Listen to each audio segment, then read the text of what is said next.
तो हेलो प्यारे बच्चों, आप लोग का चैनल पे बहुत बहुत स्वागत है। आज का जो चैप्टर है आप लोगों के लिए, आज चैप्टर एक्सरसाइज 4.2 का पार्ट 2 है ये। और इस पार्ट में हम लोग जो है क्वेश्चन नंबर 2 और क्वेश्चन नंबर 3, 4, 5 यानी कि ये पूरा चैप्टर ही हम लोग क्लियर करने वाले हैं। ठीक है, तो आइए पूरा वीडियो में बने रहिए और देखिए जो है इसमें जो है चैप्टर 4.2 पूरा ख़त्म करने वाले। ठीक है, तो आइए क्वेश्चन नंबर 2, क्या उदाहरण 1 में दी गई समस्याओं को हल कीजिए। उदाहरण 1 में आप अपने बुक में पीछे चल जाइए, यानी एक्सरसाइज 4.1 से पहले जो उदाहरण का जो सवाल है वहाँ उदाहरण 1 में जब जाइएगा तो उदाहरण 1 में आपको जो है 2 सवाल देखने को मिलेगा।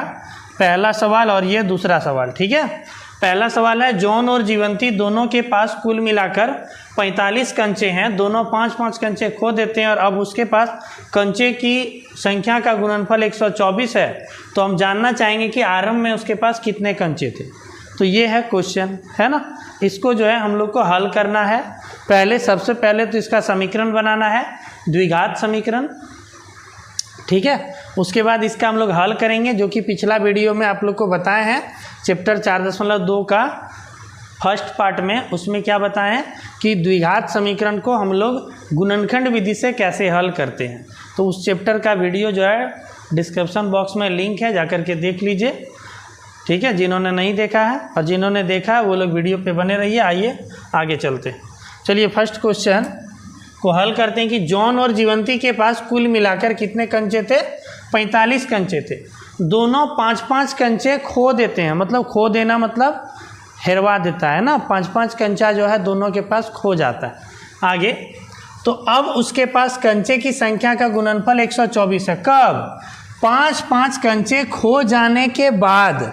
उसके बाद जब दोनों का कंचे की संख्या का गुणनफल करते हैं तो 124 होता है। तो हम जानना चाहेंगे कि आरंभ में उसके पास कितने कंचे थे, यानी शुरू में, यानी हेरवाने से पहले कितना कंचा था, ये हमें ज्ञात करना है। कंचा मतलब क्या होता है, आप लोग देखे होंगे, गुल्ली जो बच्चा लोग खेलता है उसी को कंचा कहते हैं।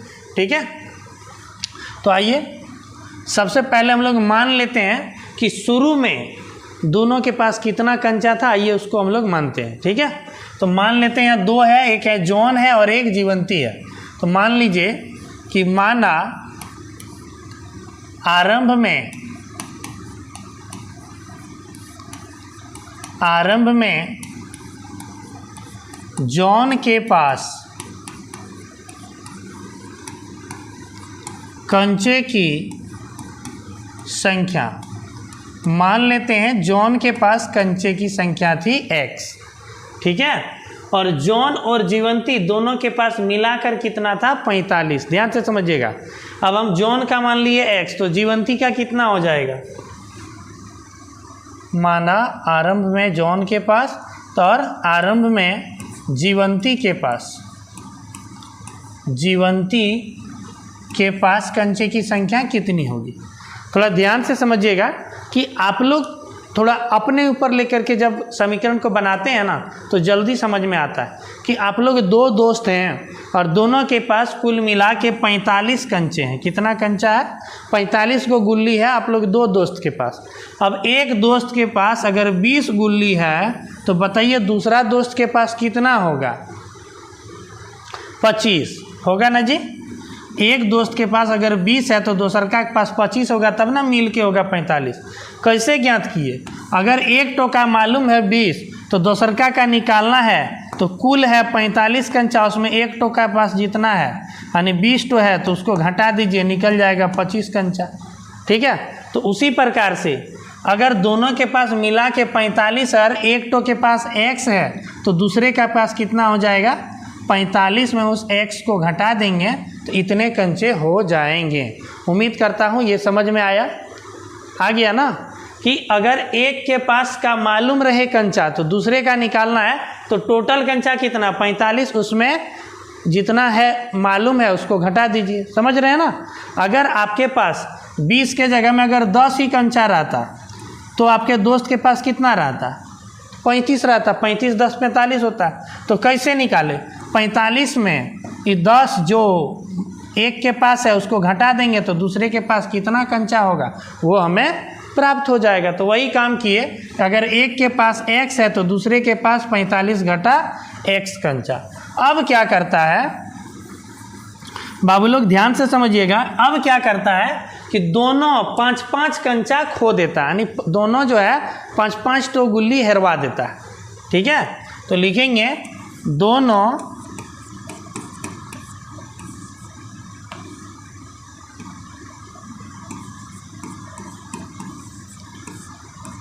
5-5 कंचे खो देते हैं। तो जॉन के पास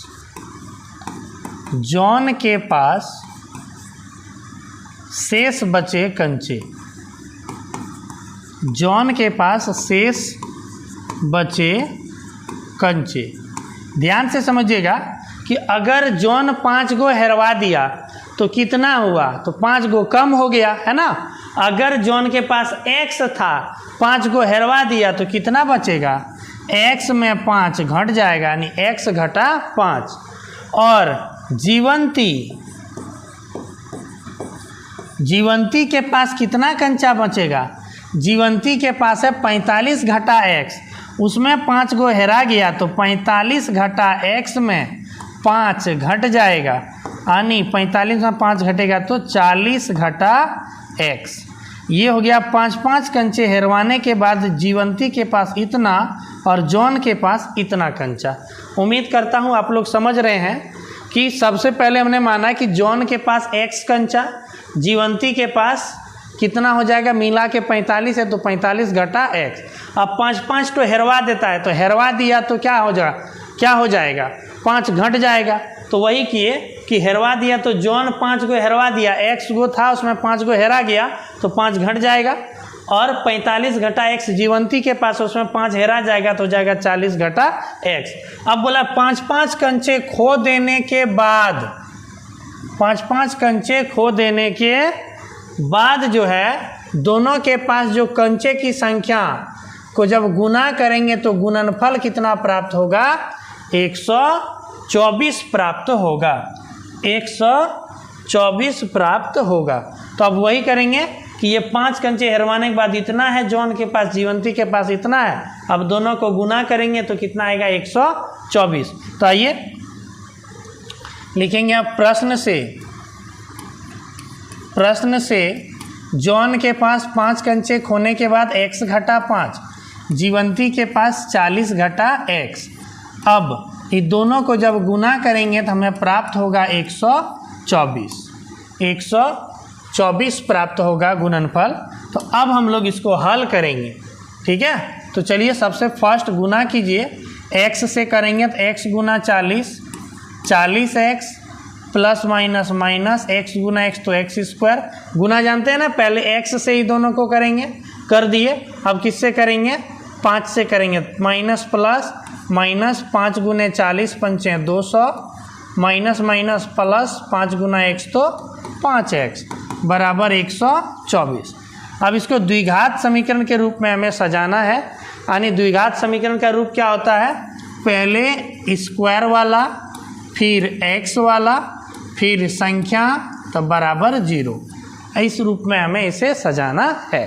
तो आइए स्क्वायर वाला को पहले लिखिए,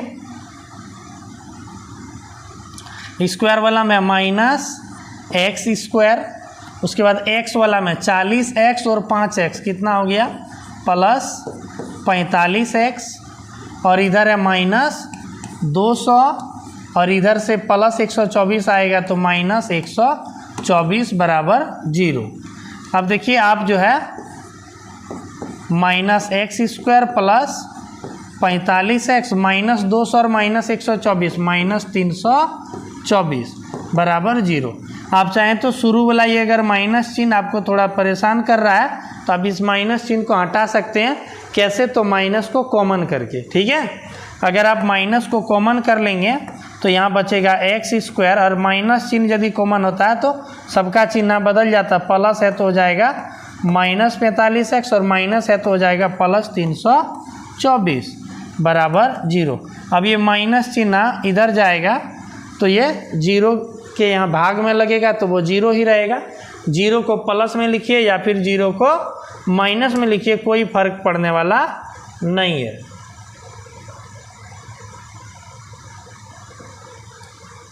तो आइए अब आगे हल करते हैं। समीकरण बन गया x² माइनस 45x प्लस 324 बराबर 0। अब हमको गुणनखंड विधि से इसका हल ज्ञात कर देना है, क्योंकि अभी तक हम लोग गुणनखंड विधि ही सीखे हैं। जब आगे का चैप्टर 4.3 जब हम लोग पढ़ेंगे वहाँ पे सीखेंगे द्विघाती सूत्र से मूल ज्ञात करना, जो कि आपके एग्जाम में टोटल 5 नंबर का वो सवाल आता ही आता है, ये गारंटेड है। तो कृपया आप लोग जो है आगे वाला जो वीडियो आएगा उस पर जुड़े रहने के लिए चैनल को सब्सक्राइब कर लीजिए। तो जैसे ही वीडियो हम डालेंगे तो आपके पास नोटिफिकेशन मिलेगा, तो आप वहाँ से जाकर के वीडियो को देख सकते हैं और 5 नंबर जो है आप आराम से कंप्लीट कर सकते हैं। तो आइए अब यहाँ पे नियम क्या बताए थे कि फर्स्ट वाला और लास्ट वाला को गुना करना। 1 और 324 को गुना करेंगे तो हो जाएगी 324। अब 324 को ऐसे दो संख्या में तोड़ेंगे, चिन्ह का भी गुना कर लीजिए, प्लस प्लस प्लस, मतलब कि जोड़ने पर बीच वाला आना चाहिए 45। तो कितना में तोड़ेंगे? अब ये बहुत बड़ा संख्या तो ऐसे तो नहीं सोच सकते हैं, तो क्या करेंगे 324 का अभाज्य गुणनखंड करेंगे। 324 का अभाज्य गुणनखंड करेंगे तो आइए करते हैं। 2 से 2 1 कम 2, 2 छक्के 12, 2 दूनी 4, फिर 2 से 2 8 16, 2 1 कम 2, फिर अब 3 से 27 तिया 81, फिर 3 से 3 नाम 27, फिर 3 से 3 बार में, ठीक है। अब क्या करना है, यही सारे संख्याओं को किसी तरह सेट करके हमको कितना लाना है 45, और भी जोड़ने पे देखिए क्या करना है। क्या आ रहा है दिमाग में? 3 तिया 9, 9 तिया 27 और 3 दूनी 6 दूनी 12, 27 12 39 नहीं होगा। तब क्या करना है, 3 तिया 9 दूनी 18 दूनी 36, ठीक है। 3 तिया 9 दूनी 18 दूनी 36 और नीचे में 3 तिया 9। ये 3 और 3 दो तो 3 को एक साथ ले लेंगे, 3 तिया 9 और 3 तिया 9 दूनी 18 दूनी 36। 36 और 9 को यदि जोड़ेंगे तो आएगा 45 और 36 और 9 को गुना करेंगे तो आएगा 324। उम्मीद करता हूँ आप लोग को समझ में आया होगा। तो आइए हम लोग जो तरीका आप लोग को सिखाए थे पीछे वीडियो में, सेम उसी तरीका से बना दीजिए। यहाँ पे दीजिए x, सबसे बड़ा वाला किस में तोड़ें? 36 और 9 में।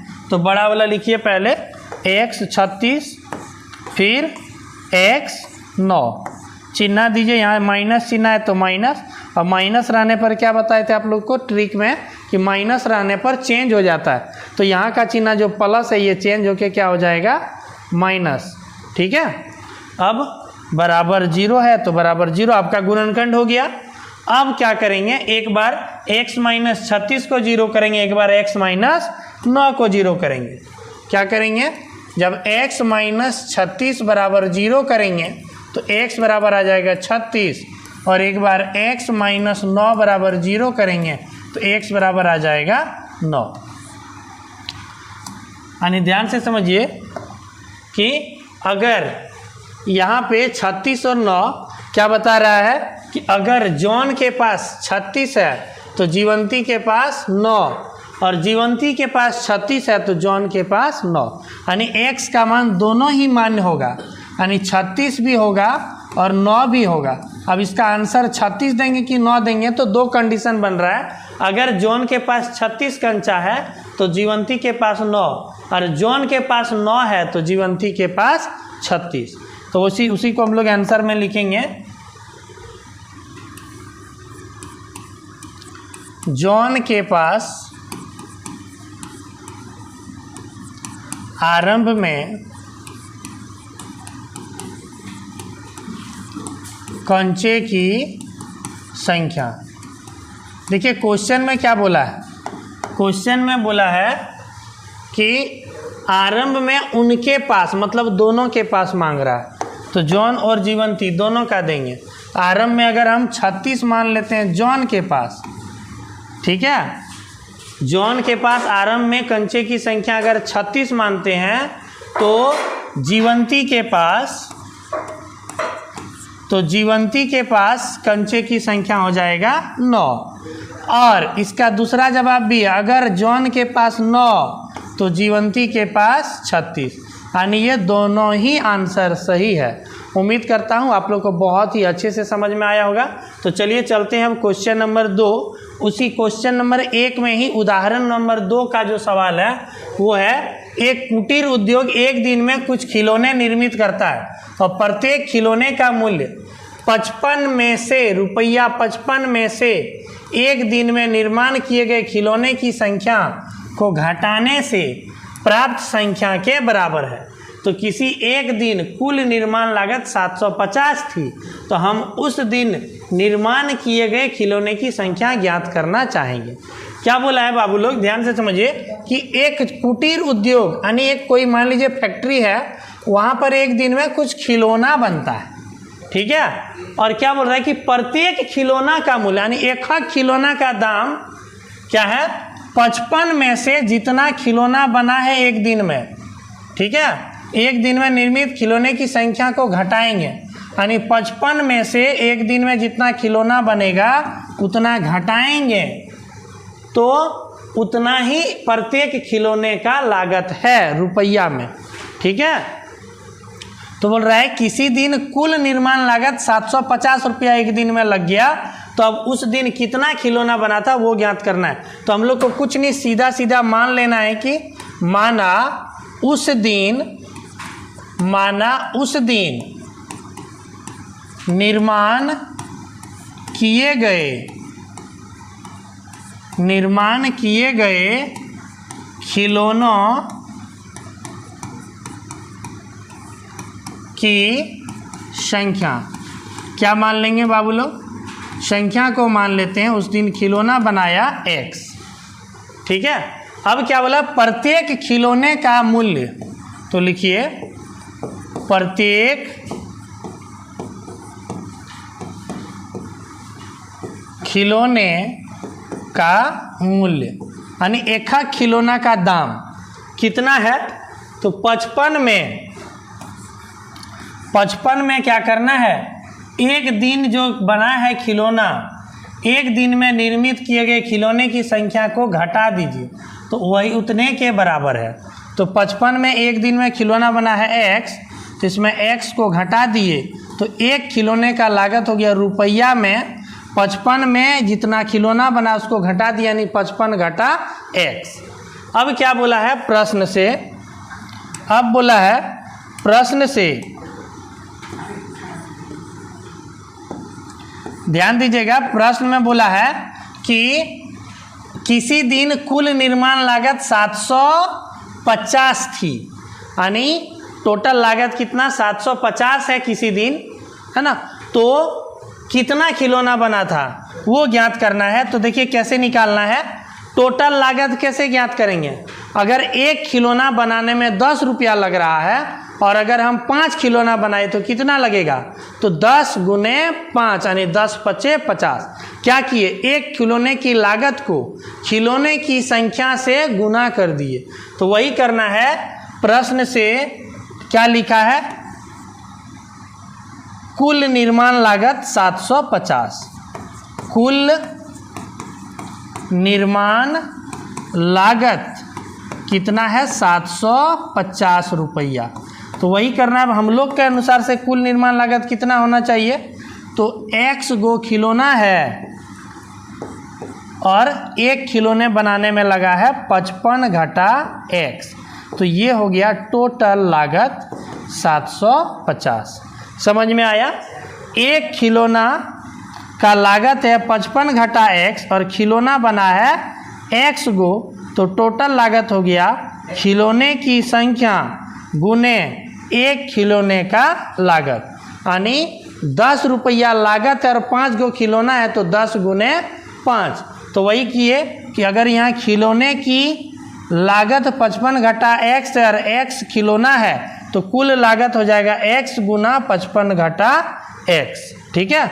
और कुल लागत दे दिया 750, तो हमें अब समीकरण की प्राप्ति हो गई। अब इसको आगे हम लोग हल करेंगे,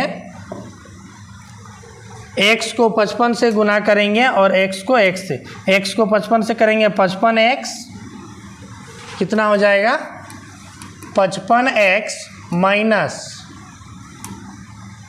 x गुना x करेंगे तो x स्क्वायर बराबर इधर है 750।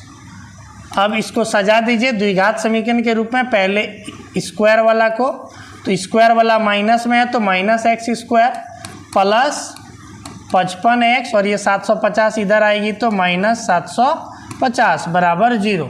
आप चाहें तो माइनस चिन्ह हटा सकते हैं, कैसे तो आपको बताए थे, माइनस कॉमन कर लीजिए, अंदर वाला सबका चिन्ह बदलेगा, यानी x square minus 55x plus 750 चिन्ह बदल जाएगा।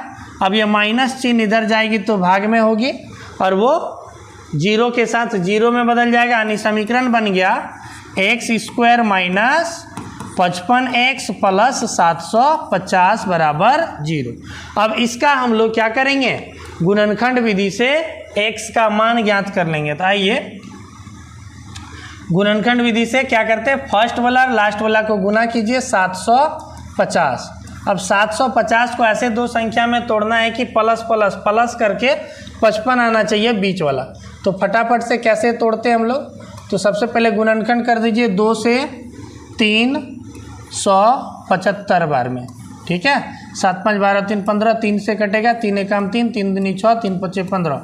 अब 5 से कटेगा 25, फिर 5 से कटेगा 5 बार में। हमको 55 लाना है तो किस प्रकार से सेटिंग करेंगे, तो ध्यान दीजिए 5 तिया 15 दूनी 30, यानी 30 हो गया, एक संख्या 30 में तोड़ेंगे और 5 25 यानी 25, 30 और 25 को जोड़ेंगे तो 55 और गुना करेंगे तो 750। तो सबसे पहले बड़का लिखना है फिर छोटका। तो क्या नियम बताए हैं कि x बड़ा वाला 30, फिर x छोटा वाला जो तोड़े हैं 25। अब चिन्ह माइनस है तो यहाँ आँख मूंद के माइनस लगाइए, और माइनस चिन्ह रहने पर यहाँ का चिन्ह चेंज, प्लस है तो चेंज होके माइनस बराबर 0।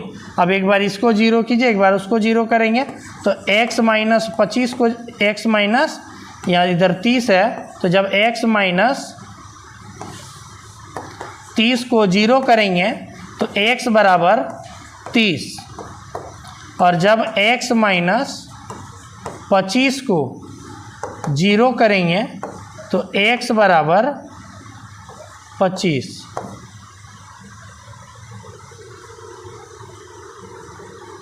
तो यहाँ x का दो मान निकल गया 30 और 25। तो क्वेश्चन में बोला है कि उस दिन निर्मित खिलौनों की संख्या हम ज्ञात करना चाहेंगे।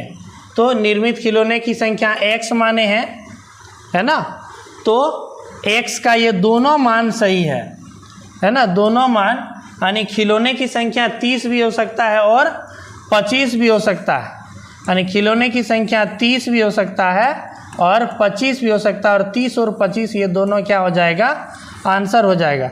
यानी कहने का मतलब हो गया कि अगर खिलौने की संख्या 30 है ना, तो एक खिलौने का लागत 55 में 30 घटेगा तो 25 होगा, और खिलौना अगर 25 बना है तो एक खिलौने की लागत 55 में से 25 घटाएंगे तो 30 होगा। उम्मीद है आप लोग अच्छे से समझ गए। यानी x का दोनों मान है सही है और दोनों ही खिलौने की संख्या हो सकता है, यानी x का दो आंसर होगा 30 और 25, ठीक है। चलिए आगे क्वेश्चन पे चलते हैं। क्वेश्चन नंबर 3 पे, ऐसी दो संख्याएं ज्ञात कीजिए जिसका योग 27 हो और गुणनफल 182। ध्यान से समझिएगा कि जैसे यहाँ पे हम लोग इसको किए ना 750, ऐसे दो संख्या में तोड़िए कि गुना करने पे 750 और जोड़ने पे 55।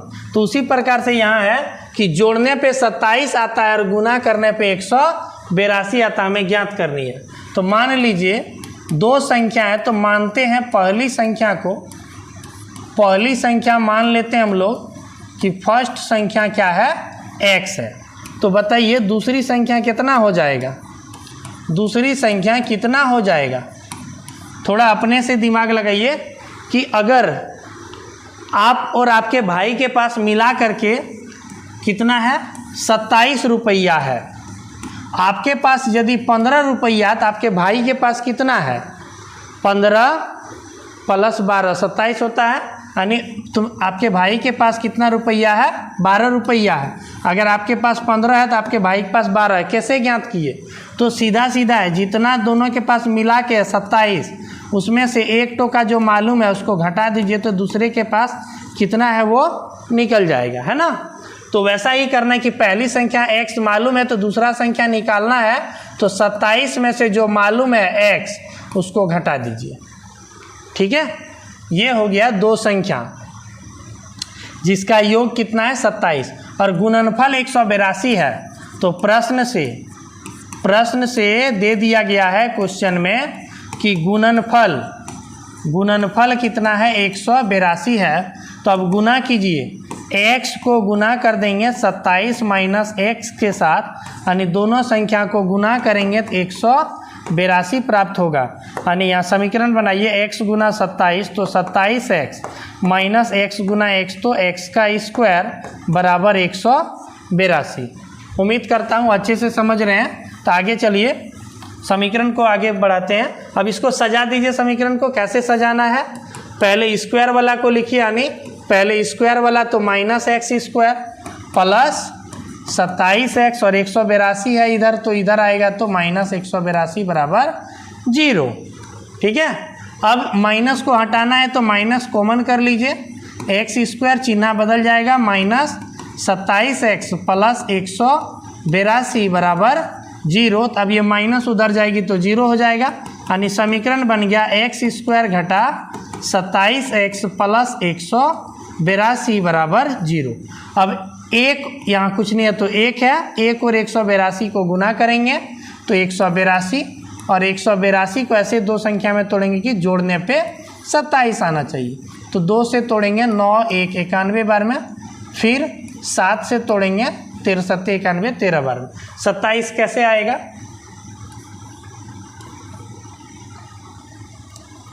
जोड़ने पे 27 आना चाहिए, तो कैसे आएगा, तो ध्यान दीजिए 7 दूनी 14, 14 और 13, 14 और 13 अगर जोड़ेंगे तो कितना आएगा 27, यानी किस में टूटेगी 14 में और 13 में। तो पहले बड़ा वाला लिखना है x, उसके बाद 14, फिर x 13।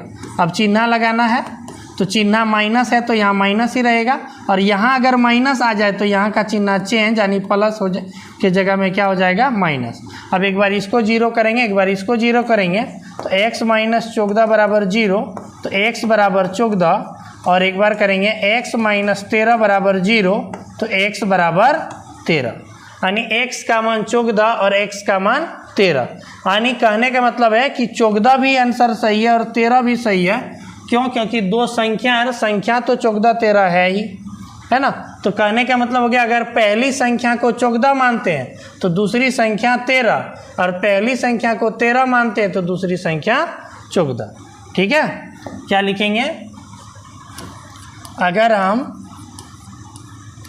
पहली संख्या को 14 मानते हैं तो दूसरी संख्या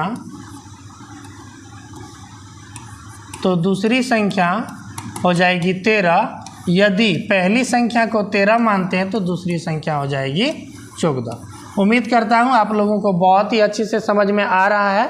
तो चलिए आगे क्वेश्चन पे बढ़ते हैं। आगे क्वेश्चन है, दो क्रमागत धनात्मक पूर्णांक ज्ञात कीजिए जिसके वर्गों का योग 365 है। यानी दो टो क्रमागत धनात्मक पूर्णांक, क्रमागत मतलब समझ रहे हैं, जैसे एक 14 है तो दूसरा कितना होना चाहिए, क्रमागत का मतलब है कि उसका क्रम में होना चाहिए। 14 के बाद 15 आता है तो 14 और 15 ये हो गया क्रमागत। अगर 16 है 17 है तो ये है क्रमागत। लेकिन अगर 18 और 20 रहेगा तो ये इसको हम लोग क्रमागत नहीं कहेंगे। समझ में आ रहा है? तो आ जाइए। तो इसी प्रकार से दो क्रमागत संख्या कैसे ज्ञात करते हैं। अगर 14 हमें है, इसका क्रमागत निकालना है तो 14 में +1 कर दीजिए यानी 15 निकल जाएगा। 16 में +1 कर दीजिए 17 निकल जाएगा। 18 का निकालना है तो +1 कर दीजिए यानी 19 हो जाएगा।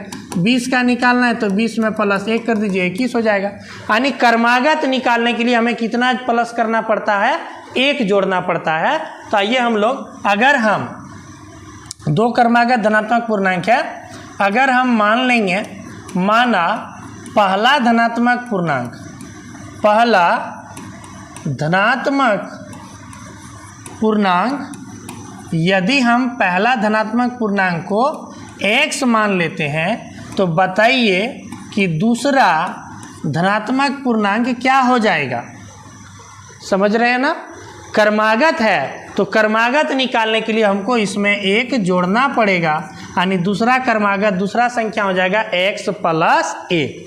अब क्या बोला है, अब दोनों के वर्गों का योग 365 है, वर्गों का योग।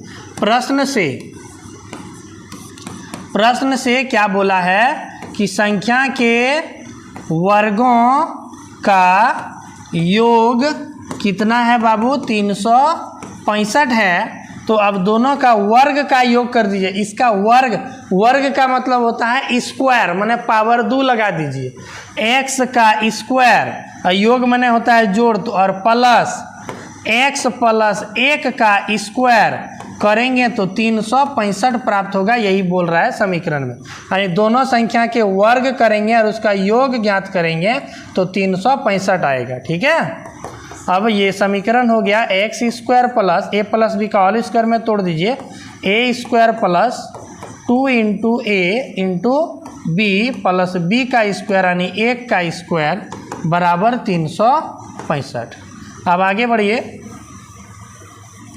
क्वेश्चन को आगे सॉल्व करते हैं। यहाँ हो गया x² + x² यानी हो गया 2x²। उसके बाद 2x × 1 तो हो गया 2x प्लस 1 का स्क्वायर करेंगे तो 1, और इधर है +365, इसको इधर ले आएंगे तो हो जाएगा -365 बराबर इधर बचेगा 0। यानी समीकरण हो गया 2x² प्लस 2x माइनस 1 में 365 घटाएंगे तो -364 बराबर 0। आप यहाँ 2 कॉमन कर लीजिए। अगर 2 हम कॉमन कर लेते हैं तो यहाँ हो गया x² प्लस यहाँ केवल x बचेगा, और 364 से 2 निकलेगा तो हो जाएगा 2 × 1 = 2, 2 × 8 = 16, 2 × 2 = 4 यानी 182 बराबर 0। अब ये 2 इधर गुना में उधर जाएगी तो भाग में, यानी ये भी जाके उधर 0 हो जाएगा। तो समीकरण हो गया x² प्लस x माइनस 182 बराबर 0। अब कैसे हल करते हैं, फर्स्ट वाला और लास्ट वाला को गुना कीजिए तो हो जाएगा 182। अब 182 को ऐसे 2 संख्या में तोड़िए, प्लस माइनस माइनस, यानी माइनस करके आना चाहिए बीच वाला, बीच में कुछ नहीं है तो कितना है, 1 है। तो आइए 2 से 9 1, फिर 7 से 63 91, यानी 7 दूनी 14 में 13 घटाएंगे तो कितना आएगा, 1 आएगा। यानी इसको तोड़ेंगे x 14, पहले बड़ा वाला, ठीक है, और फिर छोटा वाला, फिर x 13। ध्यान दीजिएगा, इस पर कंफ्यूज नहीं करना है, बड़ा छोटा में पहले बड़ा फिर छोटा। तो अब यहाँ का चिन्ह प्लस है तो प्लस लिखिए, और प्लस रहने पर कोई चेंज नहीं होगा, यानी यहाँ का चिन्ह माइनस के जगह में माइनस ही रहेगा। ठीक है, अब एक बार इसको जब 0 करेंगे तो x प्लस 14 बराबर 0, यानी x का मान आ गया -14। और एक बार करेंगे x माइनस 13 बराबर 0, तो x बराबर आ जाएगा 13। अब देखिए माइनस वाला संभव नहीं है। क्यों संभव नहीं है? क्योंकि यहाँ पे बोला है धनात्मक पूर्णांक। और क्या ये धनात्मक पूर्णांक है? जी नहीं, ये क्या है? ऋणात्मक पूर्णांक है। तो -14 क्या है? ऋणात्मक पूर्णांक है। तो -14 इसका आंसर हो नहीं सकता है। यानी -14 क्या है? -14 को लिखेंगे कि यह संभव नहीं है।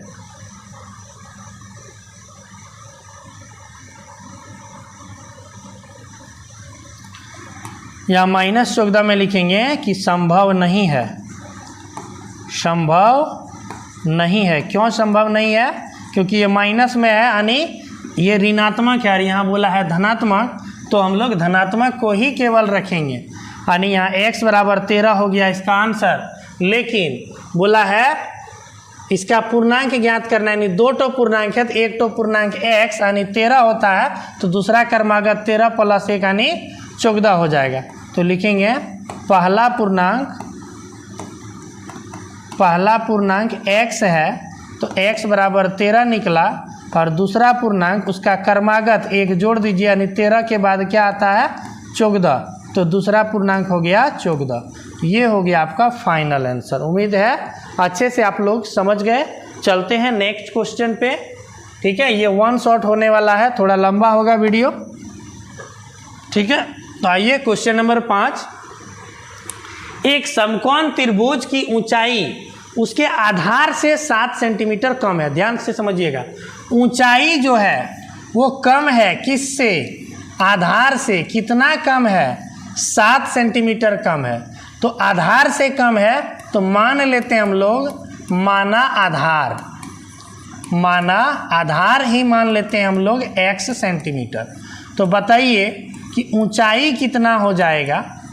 ऊंचाई कितना हो जाएगा? सर ऊंचाई जो है वो आधार से कितना कम है? 7 कम है। तो आधार है x, उससे 7 कम है तो घटा दीजिए 7। ये हो गया ऊंचाई का मान। उम्मीद है समझ गए कि अगर क्या बोल दिया क्वेश्चन में, जो ऊंचाई है वो आधार से 7 कम है। अगर आधार x है तो उससे 7 कम है, तो x घटा 7। उम्मीद है समझ गए। अब यदि कर्ण 13 सेंटीमीटर का हो तो अन्य 2 भुजाएं ज्ञात कीजिए। कर्ण दे दिया है, कर्ण दे दिया गया है 13 सेंटीमीटर। ध्यान से समझिए कि प्रश्न से हम लोग पढ़े हैं पाइथागोरस। क्या पढ़े हैं जी? पाइथागोरस में कि किसी समकोण त्रिभुज में जो कर्ण का वर्ग होता है वो शेष 2 भुजाएं यानी आधार और ऊंचाई के वर्गों के योग के बराबर होता है। आप लोग को पता होना चाहिए कि किसी समकोण त्रिभुज में तीनों भुजा का नाम होता है। 90 का सामने जो है उसको कर्ण कहते हैं, और ये सबसे बड़ी भुजा होती है, और ये दोनों में से एगो लंब है और एगो आधार है। ये दोनों में से कोई भी हो सकता है, ये कोई गारंटेड नहीं है। हम लोग जो है चैप्टर 8 में बढ़िया से सीखेंगे कि कब किसको आधार कहेंगे और कब किसको ऊंचाई कहेंगे। ऊंचाई को ही लंब भी कहा जाता है। तो कर्ण का स्क्वायर बराबर क्या होता है? लंब का स्क्वायर प्लस आधार का स्क्वायर, और यही लंब ही क्या है? लंब ही इसकी ऊंचाई है, ठीक है। तो फटाफट से मान रखिए, कर्ण है 13, तो 13 का स्क्वायर बराबर लंब स्क्वायर। लंब का मान, लंब यानी ऊंचाई का मान है x घटा 7, इसका स्क्वायर प्लस आधार स्क्वायर, आधार का मान x है तो x का स्क्वायर, ठीक है बाबू। अब 13 का स्क्वायर करेंगे तो 169 बराबर a माइनस बी का होल स्क्वायर में तोड़ दीजिए। a square minus 2 into A into B plus B का स्क्वायर यानी 7 का स्क्वायर प्लस लास्ट में है x स्क्वायर। अब इसको क्या करना है?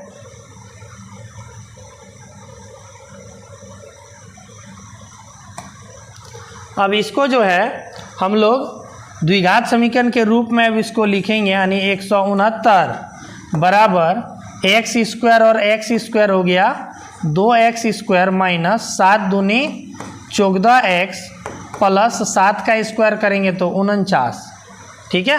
अब 169 इधर प्लस में उधर जाएगी तो माइनस में हो जाएगी, यानी इधर बचेगा केवल और केवल 0 बराबर इधर हो जाएगा 2x स्क्वायर माइनस 14x और प्लस 49 में घट जाएगा 169। 69 बराबर के उधर जाने पर। अब कितना हो गया, 0 बराबर 2x² माइनस 14x। अब 49 में 169 घटाएंगे तो माइनस में आएगी 0 और यहाँ हो गया 6 में 4 तो 2 और 1 की 1 यानी माइनस 120। अब क्या करना है बाबू लोग कि इतना 0 बराबर इतना है तो इतना बराबर 0 हम लिख सकते हैं, यानी 2x² माइनस 14x माइनस 120 बराबर 0। अब 2 को आप कॉमन कर लीजिए, थोड़ा आसान हो जाएगा, यानी यहाँ x² माइनस 2 सते 14 7x माइनस 2 से 120 कटता है 60 बार में बराबर 0। अब ये 2 इधर गुना में उधर जाएगा तो भाग में, और ये भी 2 0 में बदल जाएगा, 0/2 यानी 0 हो जाएगा। तो समीकरण बन के तैयार हो गया x² घटा 7x माइनस 60 बराबर 0। तो चलिए अब इसको हम लोग हल करते हैं, x² माइनस 7x माइनस 60 को। क्वेश्चन बन के तैयार हुआ x² माइनस 7x माइनस 60 बराबर 0। यही है समीकरण हमारा। अब इसको हम लोग गुणनखंड विधि से हल करेंगे। तो फर्स्ट वाला और लास्ट वाला को गुना करेंगे तो आ गया 60। अब 60 को ऐसे 2 संख्या में तोड़ेंगे कि बीच वाला आना चाहिए 7, वो भी प्लस माइनस माइनस यानी घट कर। तो 2 से टूटेगा 30 बार में, 2 से 15 बार में, फिर 3 से 5 बार में, यानी लाना है 7। तो हम लोग करेंगे 5 दूनी 10, 3 दूनी 6, नहीं होगा तो कैसे करना है, 3 दूनी 6 दूनी 12, क्या हो जाएगा जी, 3 दूनी 6 दूनी 12, 12 में 5 को घटाएंगे तो आ जाएगा 7, यानी किस में टूटेगा, 12 और 5 में, पहले बड़ा फिर छोटा। तो x 12 फिर x 5, चिन्ह या माइनस है तो माइनस, और माइनस चिन्ह रहने पर चेंज, यानी ये माइनस पर चेंज होके हो जाएगा प्लस। अब एक बार इसको 0 करेंगे, x माइनस 12 बराबर 0, तो x बराबर हो जाएगा 12, और दूसरा x प्लस 5 बराबर 0 करेंगे तो x बराबर हो जाएगा -5, जो कि -5 संभव नहीं है। अब क्यों संभव नहीं है तो ध्यान से समझिएगा बाबू कि x क्या माने हैं हम लोग, x माने हैं आधार, यानी भुजा का मान है, और भुजा की माप कभी भी माइनस में नहीं हो सकती है। ध्यान से समझिएगा कि भुजा की माप क्या अभी -2 सेंटीमीटर माप सकते हैं क्या, नहीं माप सकते हैं। जब भी मापेंगे तो 1 मापेंगे, 2 मापेंगे, 3 मापेंगे, यानी प्लस में ही मापेंगे। तो इसीलिए ये -5 जो है ये संभव नहीं है, क्योंकि माइनस में कोई भी भुजा का माप नहीं होता है। तो इस पे लिख देंगे कि संभव नहीं है। तो इसीलिए आंसर क्या हो गया, आंसर हो गया, हम लोगों ने आधार माना था x, तो आधार का मान हो गया, x का मान 12, तो आधार हो गया आपका 12। आधार कितना हो गया 12 सेंटीमीटर, और ऊंचाई माने हैं x घटा 7, तो ऊंचाई हो जाएगा x घटा 7 यानी 12 घटा 7 यानी हो जाएगा आपका 5 सेंटीमीटर। और कर्ण तो मालूम ही है, यानी आधार और ऊंचाई हम लोग को निकालने के लिए बोला था। तो ये आपका हो गया फाइनल आंसर आधार और ऊंचाई का। उम्मीद करता हूँ आप लोग को बहुत ही अच्छे से समझ में आ गया होगा ये क्वेश्चन।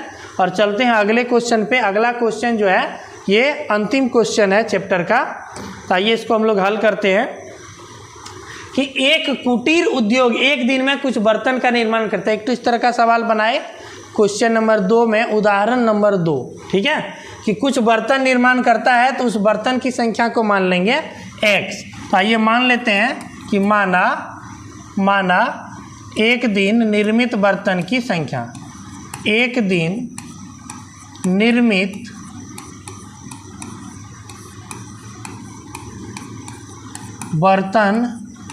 बर्तनों की संख्या, एक दिन मान लेते हैं कि बर्तन कितना बनाया x, ठीक है जी। तो चलिए आगे क्या बोला, एक विशेष दिन यह देखा गया कि प्रत्येक नग की निर्माण लागत, यानी प्रत्येक नग मतलब वही बर्तन, तो प्रत्येक बर्तन की निर्माण लागत, प्रत्येक बर्तन की निर्माण लागत मतलब एक बर्तन को बनाने में कितना लग रहा है वो लागत जो है रुपया में उस दिन के निर्माण किए बर्तन की संख्या, उस दिन कितना बर्तन बना है x, उसकी संख्या के 2 गुने यानी गुने 2 से 3 अधिक है, मतलब +3। समझ रहे हैं ना, 2 गुना मतलब 2 से गुना कर दिए और 3 अधिक है तो +3 कर दिए, यानी 3 को जोड़ दिए, यानी ये हो गया एक बर्तन की लागत। समझ में आ रहा है कितना एक बर्तन का लागत है? तो जितना बर्तन बना है उसमें 2 से गुना कीजिए और उसमें 3 को जोड़ दीजिए, तो वही एक बर्तन का लागत हो जाएगा। तो अब बोला है कि यदि उस दिन कुल निर्माण लागत 90 थी, यानी प्रश्न से निर्माण लागत उस दिन कितना है, कुल निर्माण लागत कितना है जी? कुल निर्माण लागत कितना दे दिया है? 90 रुपया। तो अब हमारे अनुसार से कितना लागत होना चाहिए? जितना बर्तन बना है और एक बर्तन को बनाने में जितना लगा है, दोनों को क्या कीजिए? गुना कर दीजिए। थोड़ा देर के लिए मान लीजिए कि एक बर्तन को बनाने में 20 रुपया लगा है और यदि 5 बर्तन बना है तो 20 गुने 5 यानी 20 पंचे 100 टोटल लागत हो जाएगा। तो उसी प्रकार से अगर बर्तन x बना है और इतना अगर एक बर्तन का लागत है तो बर्तन की संख्या को एक बर्तन के लागत से गुना कर दीजिए तो कुल लागत निकल जाएगा। तो यानी बर्तन की संख्या x है, x को हम गुना कर देंगे 2x + 3 के साथ, यानी एक बर्तन का लागत ये रहा और बर्तन की संख्या ये रहा, और जब कुल लागत निकल गया तो कितना दिया है इधर 90, यानी ये हमारा समीकरण बन गया। समीकरण कैसे बनाते हैं? दोनों तरफ समान चीज़ रख दे, समान राशि को रख देते हैं, यानी इधर भी कुल लागत है और इधर भी कुल लागत है, और इधर का कुल लागत जो है बर्तन की संख्या x और एक बर्तन का लागत इतना, तो बर्तन की संख्या को एक बर्तन की लागत से गुना कर देंगे तो कुल लागत निकल जाएगा और कुल लागत दिया है 90। अब इसको गुना कर देंगे तो 2x गुना x, तो 2x² कितना हो जाएगा बाबू? तो हो जाएगा 2x², आगे x गुना 3 करेंगे तो 3x, x गुना 3 करेंगे तो 3x और बराबर इधर है 90। अब इसको सजा दीजिए, 90 को इधर ले आएंगे तो 2x² + 3x घटा 90 बराबर 0। तो अब यहाँ पर क्या करते हैं? फर्स्ट वाला और लास्ट वाला संख्या को गुना करते हैं, यानी x² का कोफिशिएंट और लास्ट वाला जो संख्या है दोनों को गुना करेंगे तो 90 दूनी 180 और प्लस माइनस माइनस, तो मतलब घटा करके लाना है 3। 180 को ऐसे दो संख्या में तोड़ना है कि गुना करने पे 180 और घटाने पे 3 आएगा। तो फटाफट से 180 नहीं आ रहा समझ में तो तोड़ लीजिए ऐसे, 2 से 90 बार में, 2 से 45 बार में, फिर 3 से 15 बार में, फिर 3 से 5 बार में। अब देखिए कैसे तोड़ेंगे, लाना है घटा के 3, तो इसी में से सेट करना है। 2 दूनी 4 तिया 12 और 5 तिया 15, और 15 में 12 को घटाएंगे तो 3, यानी 15 और 12 में संख्या टूटेगी। तो पहले बड़ा वाला लिखते हैं तो x 15 और फिर x 12। अब चिन्ह है यहाँ प्लस है तो प्लस, और प्लस रहने पर नो चेंज, माइनस का माइनस ही रहेगा। लेकिन कुछ याद आ रहा होगा आपको, जब हम आपको चैप्टर 1 पढ़ाए थे तो बोले थे अगर x² का कोफिशिएंट 1 नहीं रहे तो जितना रहता है उससे भाग कर दीजिए, यानी यहाँ 15 भाग हो जाएगा 2 से और 12 भी भाग हो जाएगा 2 से। अब देखिए एक हो गया x + 15/2 और दूसरा हो गया 2 से 12 6 बार में कट जाएगा तो हो गया x - 6 बराबर 0। अब ध्यान दीजिएगा, एक बार इसको 0 करेंगे एक बार इसको 0 करेंगे, तो जब इसको 0 करेंगे तो x + 15/2 बराबर 0, तो x बराबर हो जाएगा -15/2, जो संभव नहीं है। क्यों संभव नहीं है? क्योंकि x हमने माना है कि एक दिन में निर्मित बर्तनों की संख्या, और बर्तन की संख्या कभी ना तो बटे में होगी ना ही माइनस में। क्या हम कहते हैं कि -3 गो थरिया दो, ऐसा कभी बोलते हैं? नहीं बोलते। क्यों? क्योंकि बर्तन की संख्या है, और बर्तन की संख्या कभी माइनस में नहीं हो सकती है ना। जब भी किसी चीज़ को हम गिनती करेंगे किसी भी सामान को तो वो होगा 1 2 3 4 ये प्लस में होगा, और ना ही कभी वो बटे में भी नहीं होगा। 3.5 गो कोई सामान होगा क्या, हम बोलेंगे 3.5 गो जो है रोटी क्या बोलेंगे 3.5 गो हमको गुल्ली दीजिए, या 3.5 गो हमको क्या दीजिए थरिया दीजिए, ऐसा होता है कभी? 3.5 गो कैसे होगा? यानी कभी भी बटे में कोई भी वस्तु नहीं होता है और ना ही वो कभी माइनस में हो सकती है। जब भी हम किसी वस्तु का गिनती करेंगे तो वो केवल और केवल क्या होगा, पूर्ण संख्या में आएगी। बर्तन वस्तु नहीं रहेगी तो 0, और रहेगी तो जब भी रहेगी तो 1 2 3 4 5 6 7 8 ऐसे रहेगी, ठीक है ना। तो आइए, तो अब इसको जब 0 करते हैं तो x माइनस 6 बराबर 0, तो x बराबर आ गया 6, यानी x का मान 6 ही सही होगा। ये वाला मान संभव नहीं है, तो यहाँ लिख देंगे यह मान संभव नहीं है। क्यों? क्योंकि बर्तन की संख्या कभी माइनस में या बटे में नहीं हो सकती है। और हमसे क्वेश्चन में मांगा है कि उस दिन निर्मित बर्तन की संख्या और प्रत्येक नग की लागत।